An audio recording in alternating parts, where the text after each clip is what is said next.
Hey boss, I'm glad you're with me today because I am continuing my videos on emotional intelligence. And so today I want to talk about, do you have low emotional intelligence? And I want to share with you some ways that you can figure out if you or yourself, if you have low emotional intelligence, or maybe leaders on your team might have it. So I wanted to share some instances and some examples of that today, but I wanted to really start off by sharing this information about Daniel Goleman, and this is in his book, Emotional Intelligence, Why It Can Matter More Than IQ. And he said in his book, in this particular one, quote, "There is an old-fashioned word for the body of skills that emotional intelligence represents, and that is character." And in fact, in his book, Working with Emotional Intelligence, Goleman cites a landmark study of top executives who had low emotional intelligence and were found to be, one, rigid, and the second, they had poor relationships.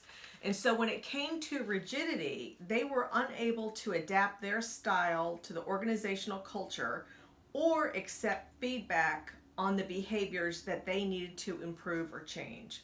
Basically, they couldn't listen or learn.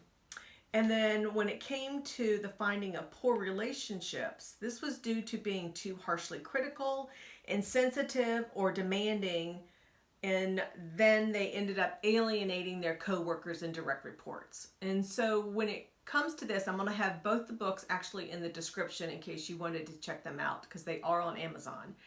But I really wanted to talk about this and the importance of it. Hey, I'm Dr. Heather Williamson with the Transformation Group, and welcome back to the channel. And if you're new to the videos and this channel, I just kind of wanted to share, hey, I'm an organizational / social psychologist by training, and I really focused on leadership. And with that, I've been running my company for 13 years, really working with executives and business owners on helping them build their high-performing teams through building trust.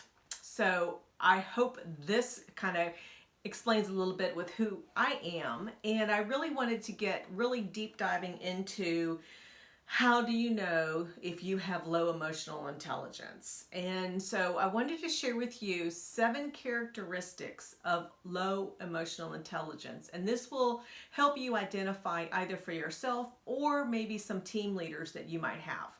And then the first actually that I wanted to really talk about is that people who have low emotional intelligence tend to be unable to control their emotions. And I shared this actually in my video the other day, and I'll actually post it in the description below or in the comments where you can go back and reference it. And that is that they tend to not being able to control their emotions. And I shared the example of the vice president of sales who was sitting in a meeting, and he ended up getting so frustrated that he balled up a piece of paper, threw it up in the air, and stormed out of the meeting through the door. So this is kind of, obviously a very obvious example of being unable to control your emotions.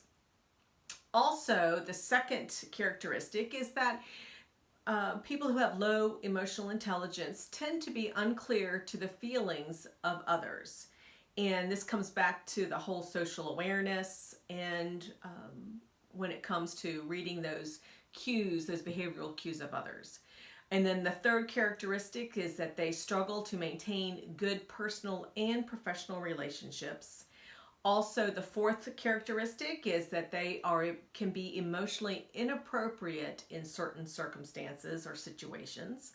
The fifth characteristic is that they kind of seem to trivialize some important, the importance of emotions when it comes to working in working relationships. And then the sixth characteristic is that they struggle to be authentic with being empathetic. So they know that they're supposed to be empathetic, but they tend to kind of fake it or act like they are, but they're not really authentic in it. And then the seventh characteristic is that they intentionally create a poker face so their emotions cannot be read. So those are 7 characteristics of people who have low emotional intelligence that you can kind of start looking at your people and determine where they stand. And then, when you think about this, what does that mean to your business? What if you're a business owner or if you are an executive in a company, what does that mean to your bottom line?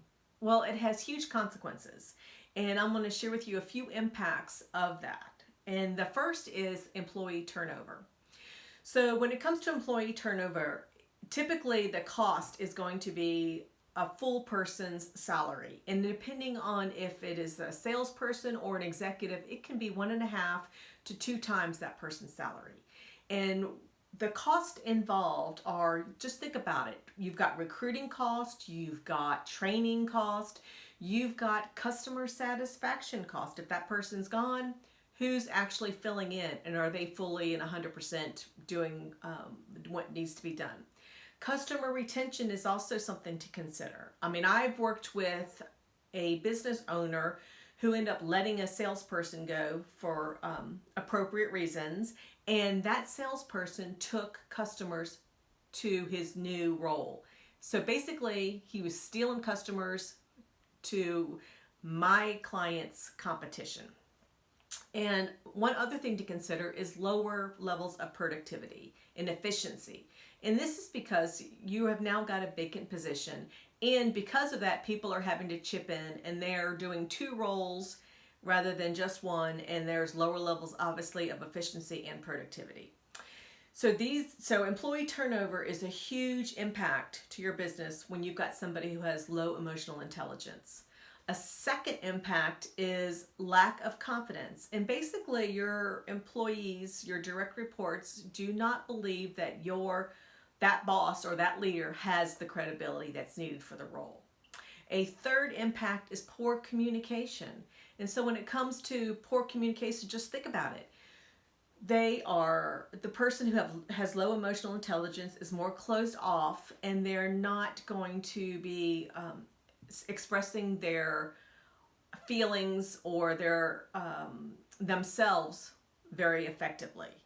And then the fourth impact is they create a very stressful work environment for those people that directly report to them. And when this happens, those employees are walking on eggshells, which leads me to my 5th impact, and that is low productivity. So when you think about low productivity and how it ties to emotional intelligence or low emotional intelligence, basically you have got nervous employees who are not confident in expressing themselves, sharing ideas, sharing suggestions, because they don't know how that boss or that leader is going to respond. And this has a huge impact in, just think about it, in the efficiency and effectiveness of your business. And so these are some key impacts of low emotional intelligence if you've got that in your organization.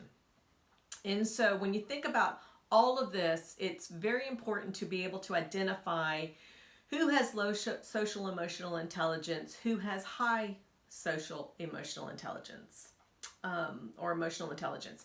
And I really am going to touch on this on the next video, especially for high emotional intelligence, and then really the impact of what all this really means. And so I want to remind you, don't forget to subscribe so you never miss out on a new leadership video. And if you like it, don't forget to hit the notification button. It's got the little symbol of a bell. And leave a comment if you want, because I will respond to every single one of them.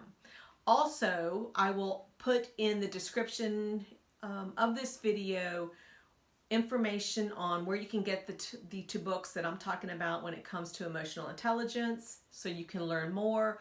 Also, I'm going to put in there the address to my website, because I have the assessment there. If you are interested in taking that for yourself and your team, you can gather more information there. And also, last but not least, don't forget to be that boss that your employees want to work for. And until next time, have an amazing day.